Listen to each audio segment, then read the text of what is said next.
Good morning, students. In the previous class, we were discussing about professional ethics. So, professional ethics is one thing which needs to be followed irrespective of any profession. So, as such, computer software engineering is also having uh, some code of ethics that is called as uh, code of ethics with respect to each and every organization. Each and every organization will be having something called as code of ethics, and every employee has to sign for that agreement stating that my behavior within the organization and even outside the organization will comply to the standards of company's code of ethics. So, and that is mandatory thing. Every employee has to follow that code of ethics. And there are, as part of that code of ethics, there are 8 principles, and each of those principles addressing one particular aspect, isn't it? Say, for example, you can see in this slide, the very first principle is addressing the public, that is, software engineers shall act consistently with the public interest. That means, like this, every principle will be concerning about one particular issue. And similarly, the second principle is concerned with client and employer.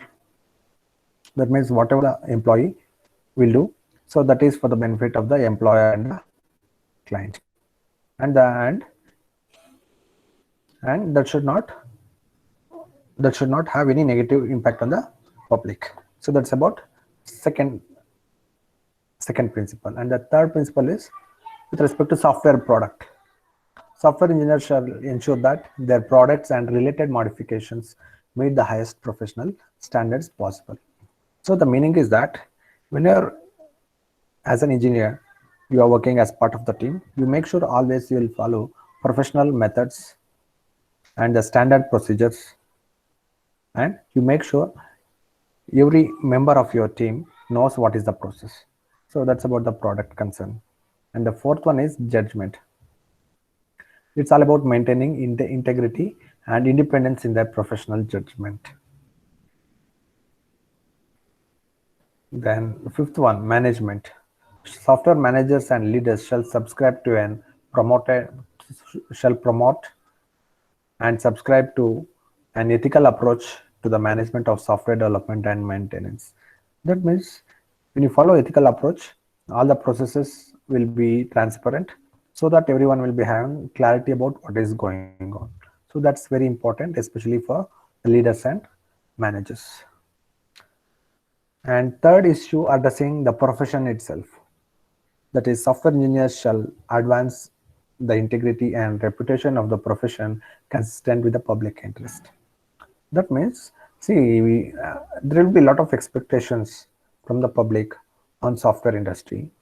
So they believe that whatever the software that they develop, that the engineers develop in the industry, are for the welfare of the society.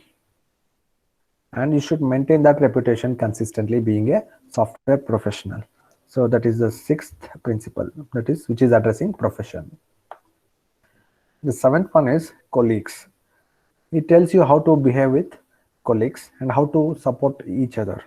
Software engineers shall be fair to and supportive of their colleagues. That means when anybody does some good work, you need to appreciate. If something does wrong, you need to be very supportive and you help him to correct that. That's about the colleagues. And the last one is it addresses the self. That means each individual professional. Software engineers shall participate in lifelong learning regarding the practice of their profession and shall promote an ethical approach to the practice of the profession. That means lifelong learning is very, very important. It is not like knowledge is not like a stagnant water, isn't it? It should be like a flowing water. Always we should keep learning the new things, and we should come up with the new methodologies, and we should try to implement them to meet the customer requirements. That's about the self.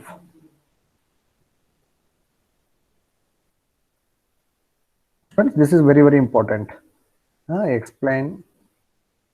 You will get one question on ethics, yeah, or professional ethics or software engineering ethics. Then you need to write these 8 points, and also you should remember what is this preamble. What is the preamble of this code of ethics, and what are the 8 principles? This is very, very important for you. After that, I told we'll see 2 case studies.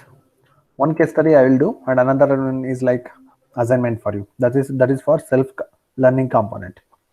In each and every chapter, we will be having one small heading or one small concept as self-learning component, so that you have to learn. Now, there are few case studies, so which we consider insulin pump and mental health system for monitoring the patients. So first we'll see personal insulin pump.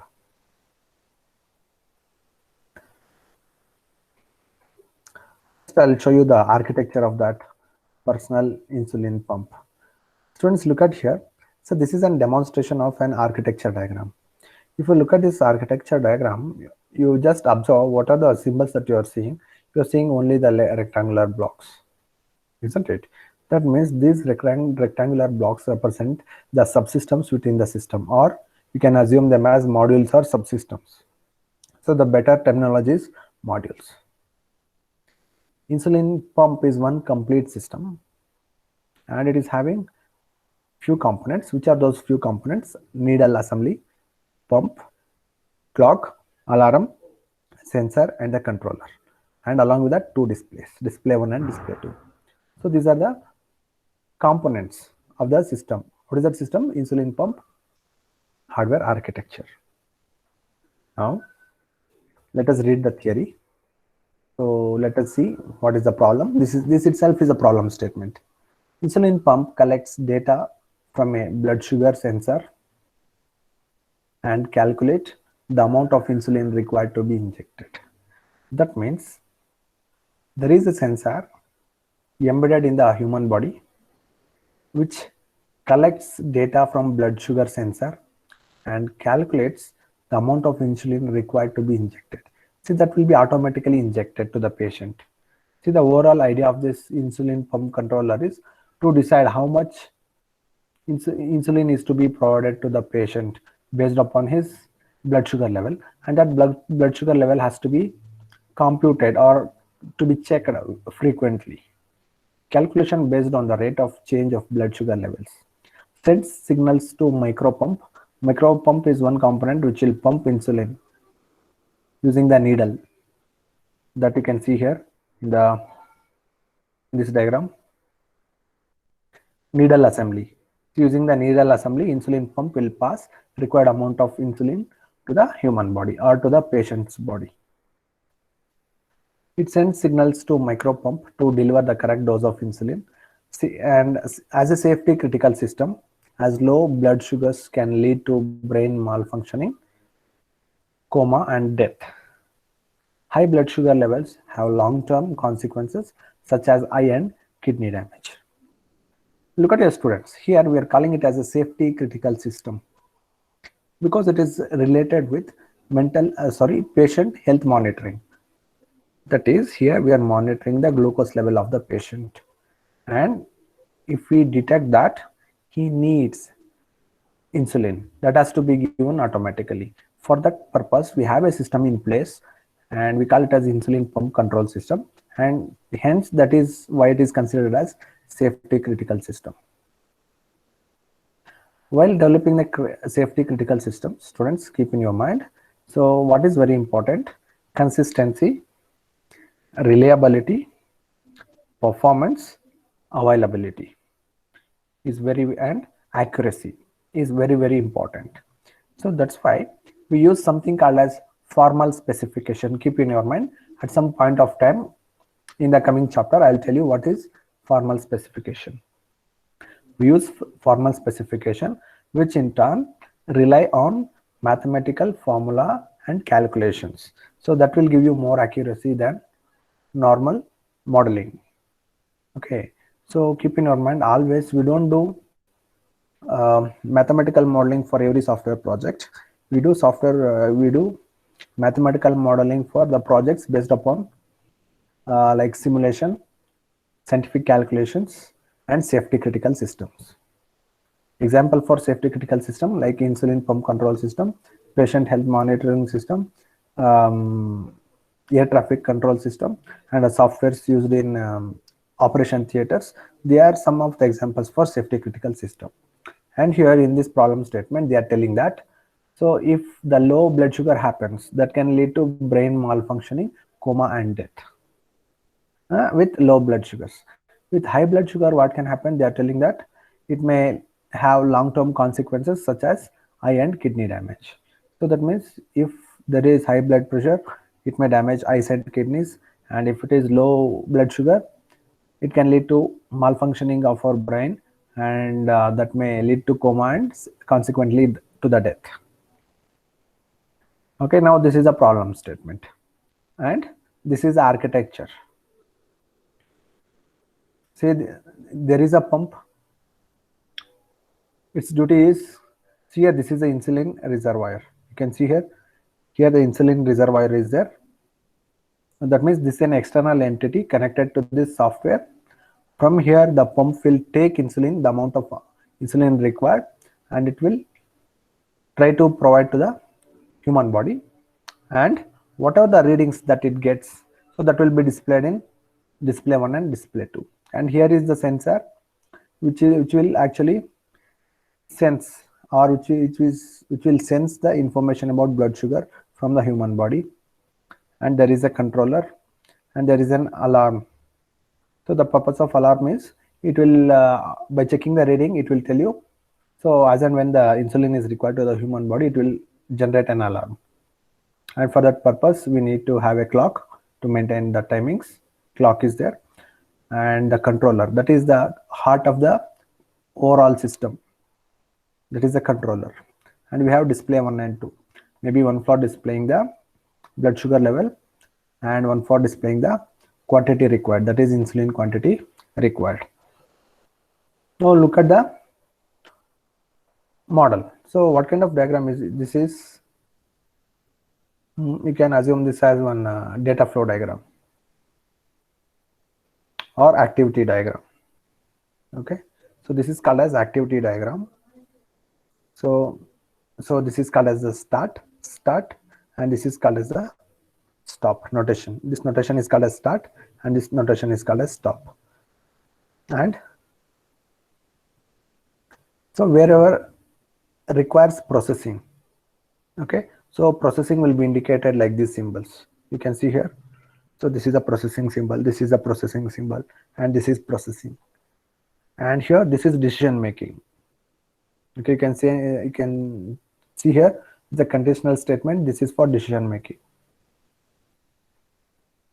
Okay, so first there is a blood sensor. Okay, everything starts from there. Blood sensor will check what is the blood sugar level in the patient's body, and it will analyze the sensor reading, because every sensor will provide some reading. It will analyze the reading, then that reading should be analyzed, then blood sugar required. So then after analyzing, we'll come to know what is the present blood sugar. Okay, say for example, present blood sugar is 180. See, what is the usual normal? As per Indian standards, 120 is considered as the normal, and in USA we consider up to 150 it is normal. But in India, so as soon as the patient exceeds 120, we'll start giving treatment. Okay, which is not actually required. Actually, the global standard says that up to 150 of blood sugar, it is normal only. Now you should not panic. Here the blood sugar will try to sense the blood sugar within the patient's body, and that should be analyzed. That is the second step, that should be analyzed. After that, display what is the blood sugar level, then compute by knowing that, say for example, right now it is 180, blood sugar level is 180. If the reading is 180, just compute how much insulin is to be passed to the patient's body. Okay, that has to be computed. Then insulin dose, that has to be collected from the insulin reservoir.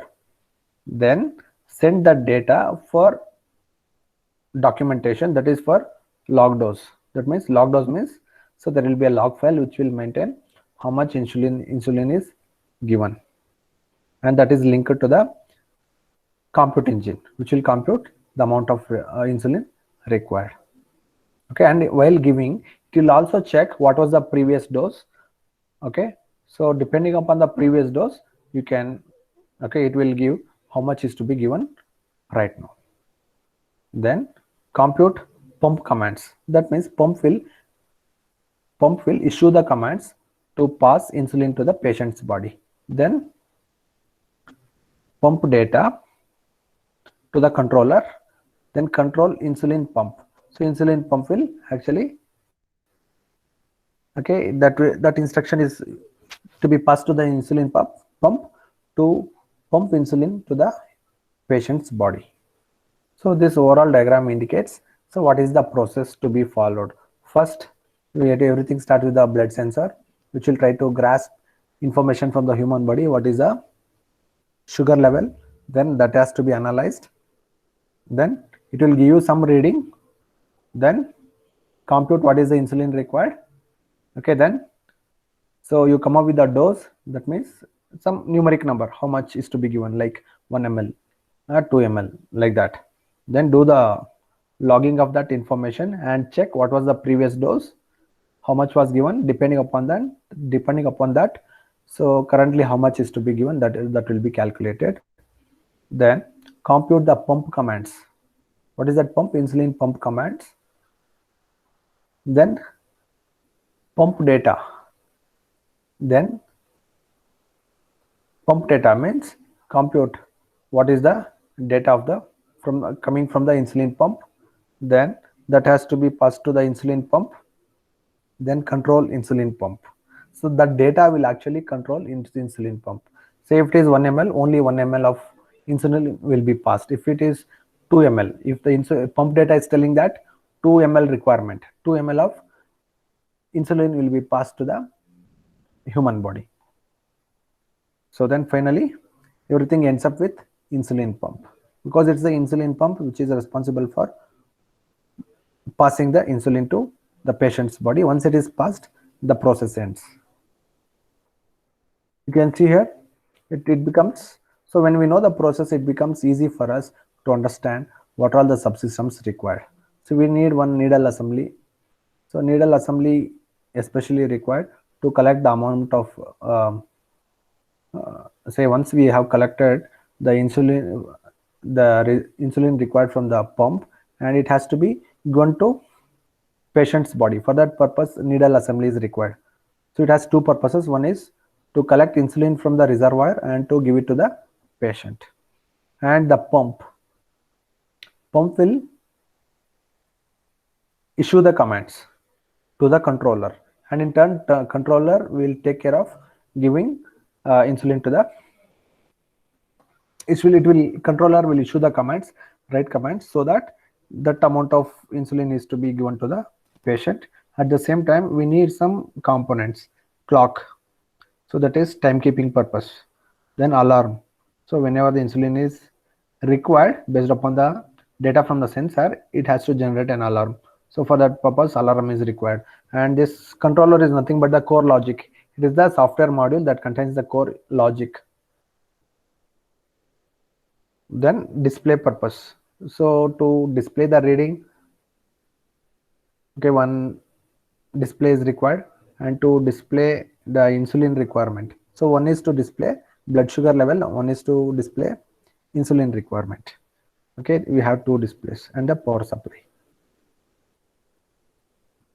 This is called insulin pump hardware architecture.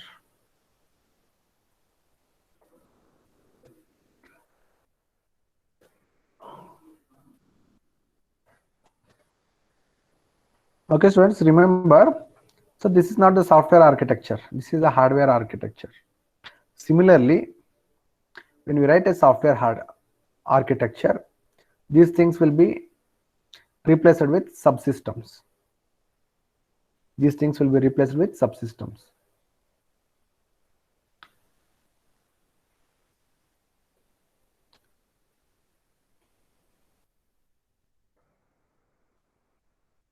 Similarly, Next case, now look at the what are the essential high level requirements of this case study. The system shall be available to deliver insulin when required. Okay, see here the first high level requirement. So this is not in detail requirement. This is called as the abstract requirement or the high level requirement. The system shall be available to deliver insulin when required. That means it is telling system availability is very, very important. That means always system should be up and running so that the system can deliver insulin as and when it is required. Then the second high level requirement, let us see what it is. The system shall perform reliably and deliver the correct amount of insulin to counteract the current level of blood sugar. That means here we are talking about reliability. The system shall perform reliably. That means the system should be designed such that it should be reliable. That means you need to trust the system that it will deliver exact amount of insulin and it will compute efficiently. So here, so reliability is coming into the picture, availability is coming into the picture, and efficiency is coming into the picture. Why efficiency? Because correct dose, accuracy. That accuracy we need to maintain. Why? To counteract the current level of blood sugar. That means to regulate the blood sugar level of the patient's body, we need to pass insulin in the right proportion. The system must therefore be designed and implemented to ensure that the system always meets these requirements. So now the point 1 and 2 will tell you what are the requirements.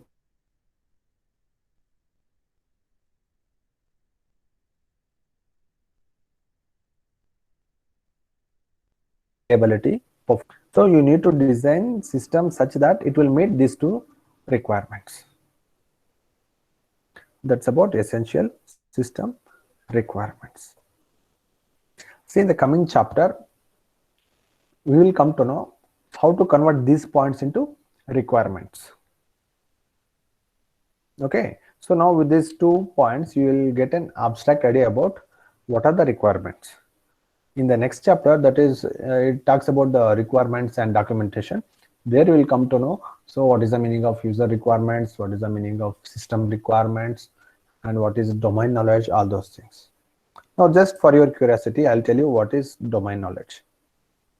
Students, any idea what is domain knowledge? Hello? Hello? Yes, sir. Yeah, tell me what is domain knowledge?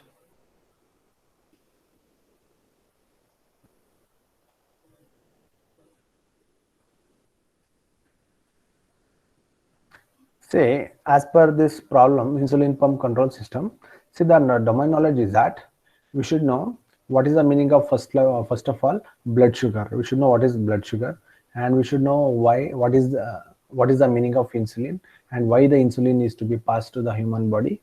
That we should know, and we should know the readings.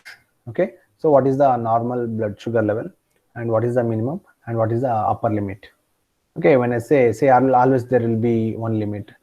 Say generally Indian doctors say that if you have blood sugar level in between 100 and 100 and 120, that is normal. That means minimum you should have lower limit 100 blood sugar level and maximum 120. Up to that it is okay. Okay, anything lesser than this or beyond this is abnormal. Okay, this kind of knowledge is called as domain knowledge. See, unless you have domain knowledge, you cannot develop any software system. That is very, very important. Say, for example, you are doing one software for a bank. Let us assume like that. And you don't know what is the meaning of debit and what is the meaning of credit. And you don't know what is profit and loss. Okay, let us just simple example. So then do you think it is easy or it is possible for you to develop a software system for a bank? Tell me, is it possible? No, right? It is not possible. Say for example, let us take another example. Let us assume you are developing one payroll computing system that is calculating the employee salary. So for that, at least minimal thing, you should know what is the meaning of basic salary, what is daily allowance, what is HRA, what is income tax, all these things. Then very importantly, what is the formula? So this is called as domain knowledge. Okay. So not only, see, many times we think that if we have the requirements, we can start developing the system. Actually, that is not true.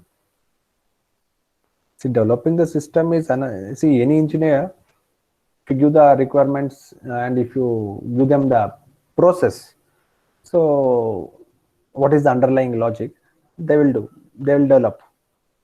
Okay, so more than the logic, many times the domain knowledge is required, then only you can develop a system which is reliable.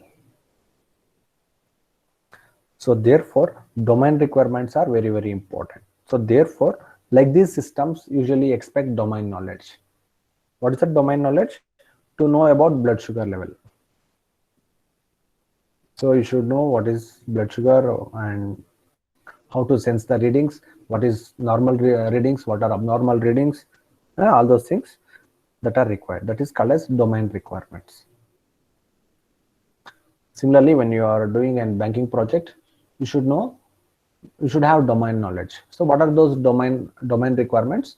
Say for example, knowing what is debit credit, that is domain requirement, and to understand profit and loss, that is domain requirement. So and in that there are so many things will come in banking. Okay, so what are required, what, how much is required for the project, that much you have to know with respect to that particular domain. Because while developing a software, always we target a particular domain. Say for example, we say MIS system, that is management information system. That means that is a software which is used by the management to take decisions based upon the data that is available in that system. So that means we should understand, so what for management require that data, what are their expectations, and how the management will work. So that is domain knowledge. And similarly, if you say CRM, that is customer relationship management. So who will use customer relationship management? Usually the managers within the company, to maintain the information about their clients and to get the leads, business leads, they maintain that. So that knowledge should be there. That is domain knowledge. Then say for example, you are developing one critical software which will be used in operation theaters. Then you should know about how the operations will be carried out within the hospitals, isn't it? So what kind of tasks they does, all those things, that is called domain knowledge, and such requirements are called domain requirements. So we have so many requirements, students. We have like user requirements, we have system requirements, we have domain requirements, and so on. So all those things are very, very important. Okay, to realize you people that such requirements are very important, so we are studying these case studies.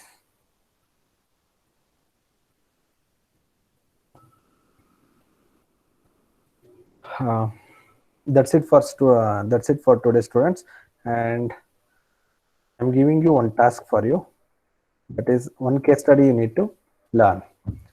That is MentCare, a patient information system for mental health care. So that you need to read. Okay. So based upon that, I'll be asking one question in the test. Patient information system for mental health care. So that you have to study, and that is a self-study component. That is a task given to you.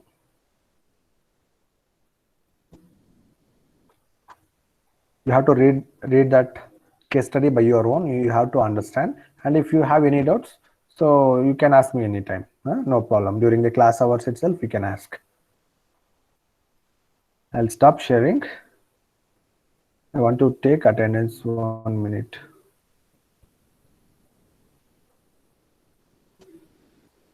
Students, what is the date today? 24. 24/5/21. At answering for your attendance, you send 1, Yes, sir. 2, 2, 3, Yes, sir. 4, Yes, sir. 5, 5, 6, Sir, US and 2. Yes, sir. 2 present. Okay. 7, Present, sir. 8, Present, sir. 9, Present, sir. 10, Present, sir. 11, Yes, 11, sir. 12, Yes, sir. Present, sir. 13, 13, Present, sir. 14, Present, sir. 15, 15, 16, Present, sir. 17, Present, sir. 18, Present, sir. 19, Present, sir. 20, Present, sir. 21, Present, sir. 22, Present, sir. 23, Present, sir. 24, Yes, sir. 25, Yes, Present, sir. sir. 26, Present, sir. 27, Sir, 27, Lavanya present, sir. Her mic is not 28, working. 28, Present, sir. 29, Yes, sir. 30, Yes, sir. 31, Yes, sir. 32, Present, sir. 33, Present, sir. 34, Present, sir. 35, Yes, sir. 36, Present, sir. 37, Present, sir. 38, Yes, sir. 39, Present, sir. 40, Yes, sir. 41, Present, sir. 42, 42, 43, Present, sir.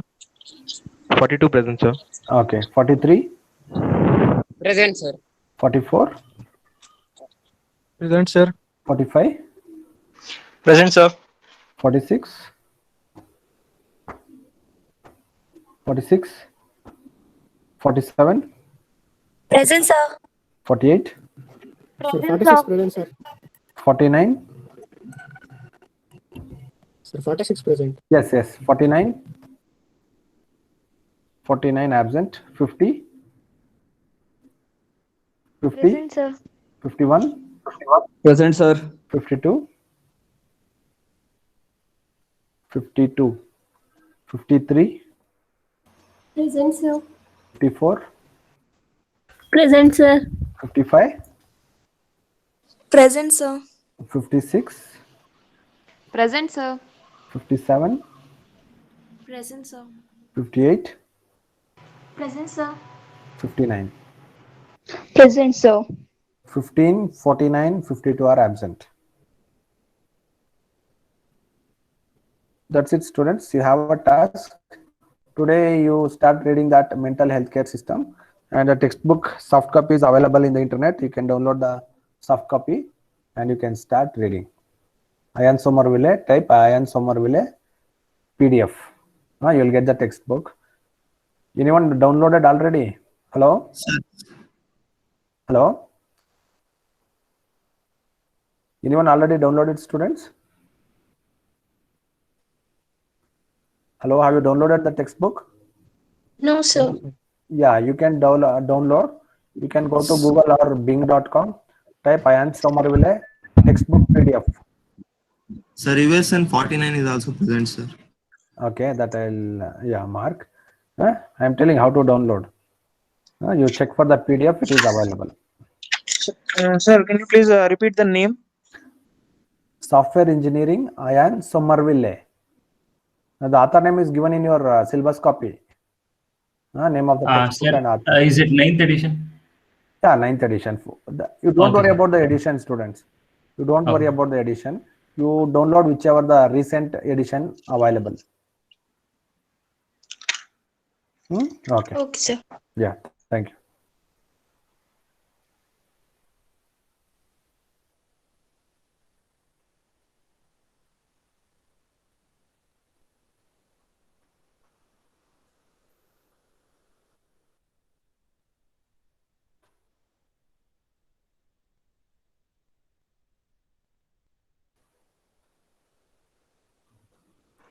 Akhil, TU.